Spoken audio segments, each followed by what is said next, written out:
I lived near a little farm stop, I'd be in there all the bloody time. But I don't have a choice. Don't know why I'm saying that in an Australian accent either. It's like going a bit South African. Christopher, keep your gun on him, Christopher. He's definitely a criminal. Guess what I haven't done? Put my phone on silent. Well, put it on silent. It's on vibrate. Oh dear. Oh god. Oh god. What? Yes, boy. Is it? Technically, unpeeling is grammatically correct because you're removing the peel. Like dressing and undressing, peeling and unpeeling.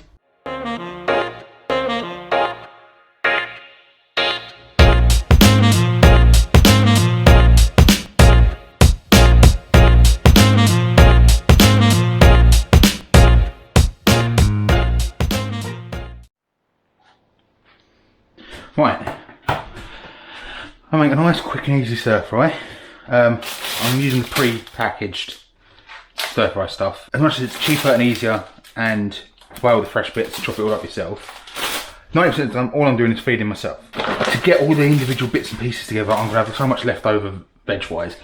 If I'm not planning to do a load of cooking throughout the week, because I know I'm going to be busy, I'm going to be out quite a lot, that makes more sense to me than buying a pepper, some mange tout, some bean sprouts, and having a load of it go in my fridge go off. I hate food waste, and this way someone else is eating the rest of that food. But just because you're using pre-packaged stuff doesn't mean you can't jazz it up a little bit. So, a couple of shallots, I don't know, and some garlic. I haven't got any ginger, otherwise I'd probably mince up some ginger, put some ginger in there. Add some edamame beans, because I quite like edamame beans. Some noodles. Don't worry about the gherkins, and nothing to do with it, all the hot dog ones. That's another show. Gonna make a sauce, and you've got your beef, which you've been marinating in the fridge 6 hours. And that, let me walk you through that first. Right, so this is skirt steak, or beef skirt. It's quite cheap, got a nice bit of flavour to it. It comes from like around the rib cage skirt. If you look at the side of a cow, you've got legs, body, legs, head. It's sort of like along the side of the belly. It's quite tough, but it's quite fibrous. You can see it's got quite a lot of grainy meat going along here. It's relatively lean. There's a bit of fat here. You can see there's not too much marbling though. But because of those fibres, they open up. It really marinates well, and you can get around it being quite tough. They're cutting it on the bias across these lines, across the grain, so that when you're biting it, if you imagine this was just one chunk that was in your mouth, if you're chewing it that way, you've got to cut through all of these different lines and all these grains. But if you were chewing it that way, they just all pull apart from each other. So you want to cut it what's called on the bias, which is against the grain, and into quite small pieces. Because we're going to stir fry this as well, we want it to be really small pieces so they cook really quick. But we also want a large surface area for a marinade, and it'll make it more tender. So first of all, that grain just runs all the way along there. So I'm going to start on this bit here, just cut a bit off like that. So this, for me, it's just that little bit too big, so I'm going to also whack it down half that way as well. Whack that in whatever bowl you're going to be constructing your marinade in. Secret to stir fry, one of, is you want your pieces to A or B, everything that goes in the stir fry, not just the meat, but you want everything to be roughly the same size. So that way, everything cooks at the same sort of time. There we go, just got that down, then again down the middle. This steak is a personal favourite of mine, but not so much for steak. So if I want like steak and chips, steak and veg, proper bit of steak, most of the time I'm a ribeye man. I love a ribeye. There are other cuts that I quite like as well here and there. Ongolette, brevet. This bit of steak though is, like I said, absolute beauty for marinades. And it also, if you cut it like this in these sort of strips, Works really well for if you're doing steak fajitas. If your steak starts to trail off at the end, gets a bit thinner, you don't necessarily need to worry about keep cutting everything in half like that. So from now on, I think it'll be all right just as it is. Okay, right. That's the beef. So we're also going to add some onion. Any onion will do. Spring onion I like because it's quite fresh and it's a bit more prominent in Asian cuisine. So just, this doesn't need to be pretty in any way, shape or form. These are I use the green parts for garnish and something else. So these in there. Most marinades, so the denser the meat, the longer you're gonna wanna and can leave it to marinade. Like I'm gonna leave this in there for about 12 hours. A bit less than that maybe. Fair bit less than that, actually. If it was some fish, you wouldn't really want to leave it in there for more than 3 or 4 hours, unless it was a very hardy bit of fish or if you're doing it for a specific reason. Any marinade, really, you're going to have 2 main components, not including the thing that you are marinating. You're going to want some nice, you want flavour that you want to impart in there, which is going to come from the onion, the garlic, and the chilli. Oh, and some soy. I haven't got the soy sauce out. But you also want acid. Not necessarily, it's not a hard or fast rule, but generally having an acid in the marinade makes the marinade work better. In this instance, we're going to use lemon and lime. A couple of cloves of crushed up garlic. Even if you can only leave this marinating for a couple of hours, it's worth it. But the longer the better with steak. People say acid helps to tenderize it as well. I'm fairly certain there's no scientific evidence for that. But I do think the acid just helps make the flavour penetrate. Gets the flavour in there a bit more. I'm going to go in there now with what? Orange. I would actually prefer to go in this with orange juice. But I don't have any orange juice at the moment, or oranges. Also, I would like to put some ginger in here, but I don't have any ginger either. Right, so I'm also going to go in here. Soy sauce.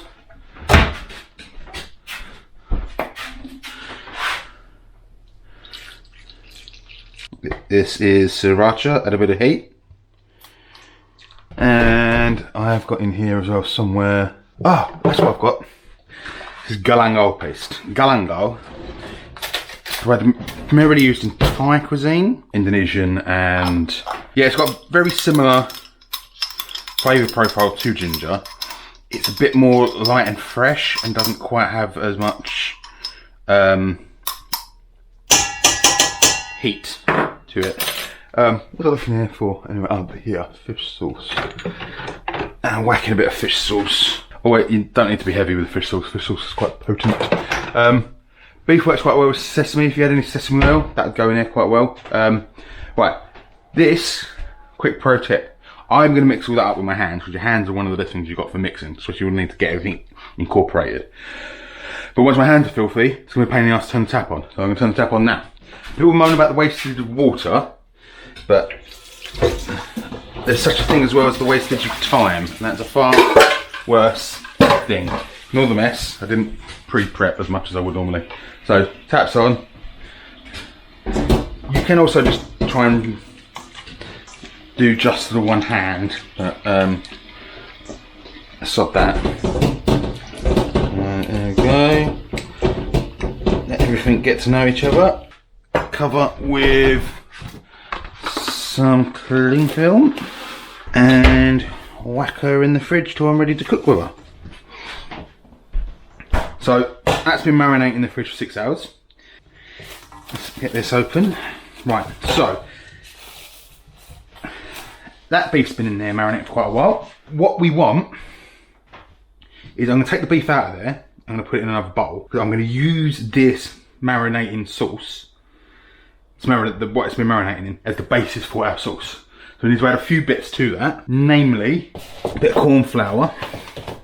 Now corn flour is the backbone to 90% that I know of, at least, Chinese, Asian, Japanesey sort of sauces, because it just thickens stuff up. It's not particularly healthy, no, but it does. It's a great thickening agent. Essentially, it's going to be a tablespoon of soy sauce, tablespoon of beef stock, tablespoon of corn flour, sriracha. There's some fish sauce in there. Obviously, so some garlic and galangal went in there because as I said, good. Beef stock hasn't got in there yet. There's no point marinating beef in beef stock. I mean, it's kind of a bit not detrimental, but it's a bit. What's the point? By all means, eyeball it. So I'm actually gonna put 2 of these in there. You didn't get all the onion out. That's fine. You want to do stuff like this. If you're using fresh veg, slice it all up. Like I said earlier with the beef, you kind of want everything about same sort of size. Do everything, get everything prepped first, because the idea of stir fries, you're working hot and you're working fast. You're gonna need to make the sauce first. You're gonna, obviously you've marinated the beef first. You're gonna, anything that you aren't marinating is gonna be chopped up and sliced up ahead of time. Right, so the only other bit of prep work we need to do, I've got some garlic that I'm gonna slice in. So I've also got some spring onions. All I'm gonna do is, I'm not gonna bother de-seeding them, because they're going to be cooked so quick and fast, I ain't going to worry about the seeds burning and becoming bitter. So I've just diced it that way, and now I'm just going to work my way down that way. And I'm going to do the same with the green. Start preheating your wok. If you haven't got a wok, start preheating your frying pan. Just going to roughly dice some shallots. Right, so the idea is from now on, I'm going to keep on my board all that first batch of stuff that goes in, so the onions and the garlic, the shallots and the garlic. So roughly chop the garlic. Well, try and keep the slices as uniform as possible, but I mean, a fair bit of distance in some of them, but nothing crazy. So it's ginger. I'd probably chuck that in there now. Really fine dice. Just so I haven't got to worry about stopping to do more knife work, what I'm going to do is on the spring onions, up to about there, and maybe there, I'm going to chuck in a few minutes after all of this is starting to cook, probably when I put the noodles on. And then the top end of it I'm going to put on raw as garnish. And I'm going to put in here. You can use pretty much, I mean the very tips of these are dry and a bit papery and manky, but you can use all the spring onion pretty much. So once we start whacking stuff in this wok, there ain't going to be no stopping. So what we want is everything ready and to hand. I'm fairly certain I'm going to run out of space in here with just the stir fry stuff, so I'm going to get out. Right, so I've quickly grabbed another little silly wok, non-stick. I'm going to put the noodles in there just to save me a bit of space. But I want that on there preheating, ready to go. Start up action cam. Right, first things first. Whack it up to full heat, down a little bit actually, and it should start smoking. Don't know the science behind it. Everyone says hot wok, cold oil stops food from sticking. So you also want your stirring implement of choice to hand. Everything out and ready to go. Right, cold oil, high smoker point. This is either vegetable oil or peanut oil or granite oil, something hot. Something that'll work high, neutral no flavour, neutral flavour, high smoke point. In with instant sizzle. In with the garlic and the shallots. Keep that moving, give that a few seconds. Pick the wok up and shake the wok back and forwards while you do a figure of 8 in the middle of the wok with the with your paddle or your spoon or your whatever. Also picking it up helps you control the heat. You need to let it cool down just a tad. And you've also always got the old flick and shake. Right. As soon as your kitchen starts to smell of onions and garlic, you're going to go in with your beef. Doesn't matter if some of the marinade's left over and some juice is left over, that's all cool. This is going to drop the pan heat a fair bit because this has just come out the fridge. So you want to let it come back up to heat a bit. Make sure you're on full whack. Right, coming back up the temperature a bit now. Right, now the beef has been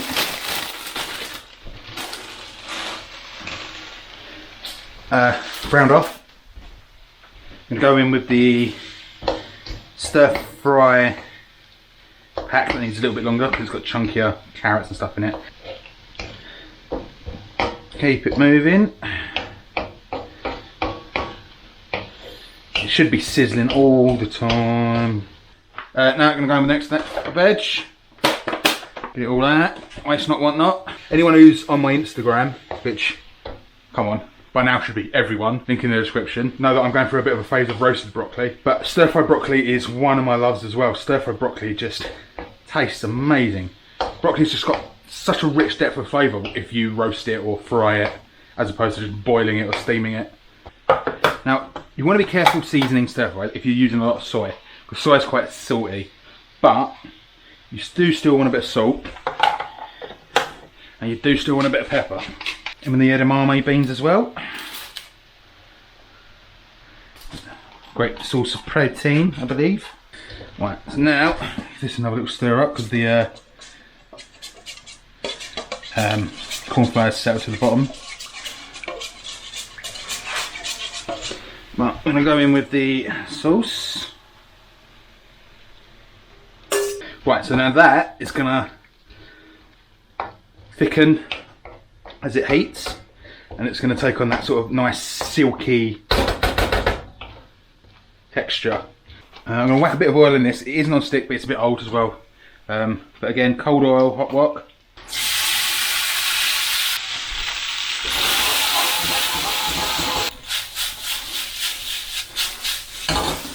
Alright, that can go. Give that a few more seconds to heat through. Get yourself a nice bowl.